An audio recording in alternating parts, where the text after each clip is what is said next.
Hey OP readers, I'm Elisabeth Meinecke coming to you from the Verizon Center with Ted and Ed.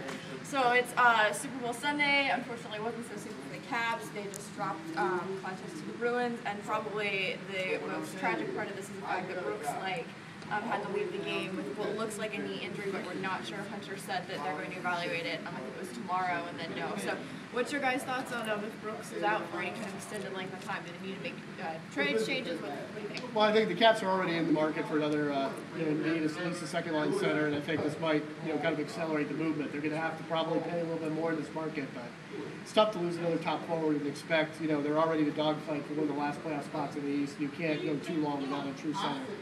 And if you're in that position, what would you be doing? Well, I was in the position that they need to go out and buy anyways. They're weak up the middle of the ice. That's a big reason for the problems coming out of their own zone and generating chances. Today they did a good job and had chances. Brooks likes one of the guys that just could not afford to lose.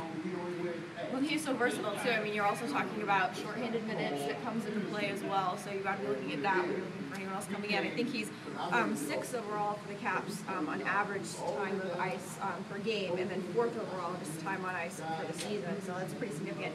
One good thing that the Caps did today, although you wouldn't know it with the score, was that they actually outshot the Bruins. So I know, Ted, you had an interesting stat about that. Yeah, it's the first. I looked up this past ever since Backstrom's been out. Caps have been outshot by an average of 33 to 23. But today they had their most shots since December. They had, I believe, 34. Yeah, I think they're 36. 36. That was their most since the game against Ottawa. And they haven't been generating a lot of chances. And again, that goes back to the whole center problem. They I think today was kind of a byproduct because Boston got an early lead and played back a lot. But the Caps need to generate more shots. Well, again, I guess the shots only do you so good if the score is as lopsided as it was. And I know you wanted to give a lot of credit to someone wearing the opposing team's jersey for that performance. Tim Thomas won a Stanley Cup playing like that last year. The Capitals did have a lot of quality scoring chances. Semin had a breakaway, a Vesper empty net. Dennis Weidman comes in on the power play, second period in a 2-0 game, and Thomas gets his pad on it.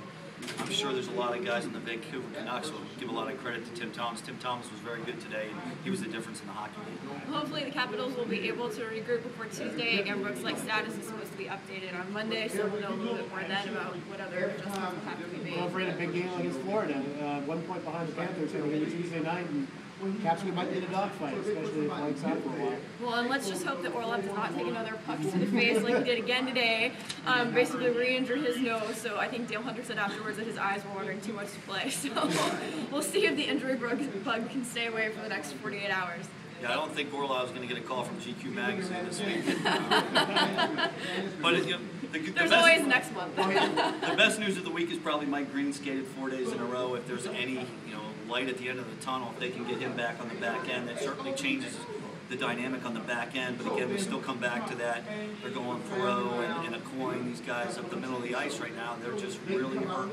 And the one upshot too is you're going to have, if you get either Backstrom or Green are out long term, you're going to have the long-term IR money. So whereas the Caps would probably have to sell at the deadline to get anyone in, they may not have to, but obviously it's going to hurt them to get out some of those players. That or we'll be seeing a lot of the Hershey Bears coming to Verizon Center. So thank you guys so much, and we'll be with you Tuesday.